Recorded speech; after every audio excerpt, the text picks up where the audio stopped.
I realized the chair was empty before I realized she was gone. That is the part that still confuses me, not the leaving. Not the silence that followed. Not even the explanations I later replayed in my head as if they were facts. It was the chair. Asterisk, I was alone in the house. I stood there longer than made sense, waiting for a sound. A footstep. A breath. The quiet did not change. That was the moment something in my sense of reality shifted. Not shattered. Slid. Like a painting hanging a few degrees crooked that you suddenly cannot unsee. I remember thinking that a person does not arrive at a moment like this by accident. There is a path. Long. Orderly. Paved with reasonable decisions. I sat down across from the empty chair. The wood was still warm. I told myself that warmth lingers. That bodies leave traces. That physics explains most things if you give it time. That explanation was enough to get me through it. Mooring. That is how it always began. Not with lies. With explanations. I was not a dramatic man. I did not believe in science. I believed in effort. In patience. In choosing calm over conflict. I believed that stability was something you protected by not touching it too often. By not asking questions that could loosen it. That belief had served me well. At least it appeared to. We met in a period of my life that felt finished. Not complete. Finished. Like a book you close. Not because it is good, but because you have read enough.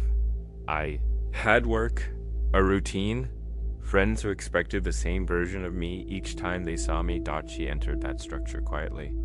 No disruption. No demands. She fit. I mistook that for compatibility. She never raised her voice. Neither did I. We spoke in agreements. Not passion. Not confession. Agreements. I felt adult.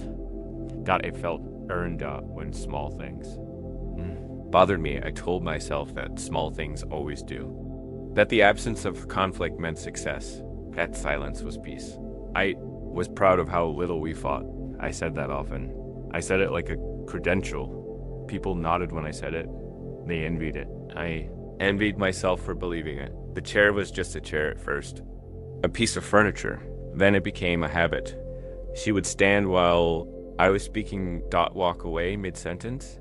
Not angrily, not dismissively, just as if my words had a natural endpoint only she could hear. I adjusted. I shortened things. I waited for her to sit before continuing. Eventually, I stopped continuing at all. That felt efficient. I framed it that way. I told myself that love was learning when not to speak. I was good at learning. The chair was often empty during meals.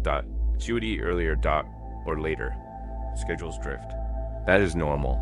I ate alone without feeling lonely. Or so. I told myself loneliness would have required desire. I had trained myself out of that. When she forgot small things. I reminded her gently. When she forgot important things, I reminded myself that memory is fragile. When she forgot me, I did not name it that way. I called it distraction. Stress. Distance. Anything that did not require action. The empty chair appeared in other rooms. In conversations. In decisions. I would ask what she thought and answer for her before she could. She did not object. That felt like agreement. It was not. It was absence. I did not recognize absence as a condition, only as a gap to be filled. I filled it with reason. With patience, with the belief that endurance was virtue. The first time I realized something was wrong, I dismissed it immediately. That realization would have required change. Change felt indulgent. We had built something. I had invested years. Walking away would have meant admitting I had misread the entire structure. I was not prepared to do that. So I stayed, and staying became my identity. People praised my commitment. They called me steady. Reliable. I accepted those words gratefully. They justified my stillness. At night, I would hear her moving through the house. Doors opening. Closing. Always softly. I never asked where she was going. I told myself that trust meant not needing to know. What I did not say was that I did not want to know. Knowledge would have demanded response. Response would have shattered the calm. I preferred the calm, even when it felt artificial, especially then. The chair stayed empty more often. She stopped asking about my day. I stopped noticing that she had stopped. We lived parallel lives with shared walls. I told myself that this was maturity. That passion fades. That companionship replaces it. I did not question why companionship felt like solitude. When she did speak, it was factual. Logistical. She told me what she needed. Never what she wanted. I mirrored that. We became efficient. We functioned. From the outside, it looked enviable. From the inside, it felt like standing in a room where the air is slowly thinning.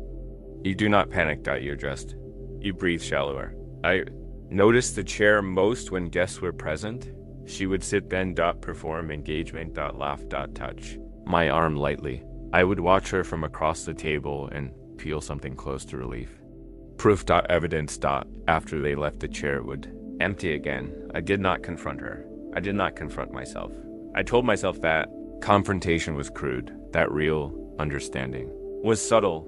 What I meant was that confrontation was dangerous. It might reveal that the emptiness was intentional, that she had stepped away long before I noticed, that I had been maintaining a structure. Alone. The midpoint came quietly. As these things do. I was speaking about something unimportant, a memory from work, a minor frustration. I looked up mid-sentence. The chair was empty, the house was quiet. She had left the room without a sound. I stopped speaking. Not because I realized something, but because there was no one to finish the sentence for. I sat there for a long time. The words I had been forming did not dissolve. They stayed. Unspoken. Crowding my throat. That was the first time I felt pain without confusion. Clear. Cold. Precise. Not anger. Not grief. Recognition. I understood then that she had been leaving for years, and I had been helping her. By not asking, by not needing. By not occupying space. By becoming easy to step away from. The pain was not that she had gone. It was that it had made it possible. I had trained myself to accept absence as love. I did not confront her that night. I did not cry. I did not raise my voice. I did nothing. That was my final contribution. In the weeks that followed, I noticed patterns I had previously edited. How often I waited. How rarely I was chosen. How consistently I explained away what required explanation. I saw myself clearly, not as a victim. As a collaborator. I had allowed it because it was safer than risking. Rejection. Because wanting something would have exposed me. Because asking would have meant I believed I deserved an answer. The chair became symbolic only after everything ended. During it, it was just practical. Now it is a permanent. She's gone. Not dramatically. Out with an argument. She left the way. She lived with me. Quietly. With minimal disruption. The house adjusted. I adjusted. I still sat two places at the table sometimes. Out of habit. Out of memory. Then I remove one. I sit alone.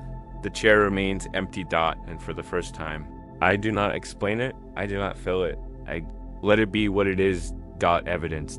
Not of what she did, but of what I allowed. That knowledge does not hurt anymore. It settles. It teaches. It does not absolve. I do not hate her. I do not blame her.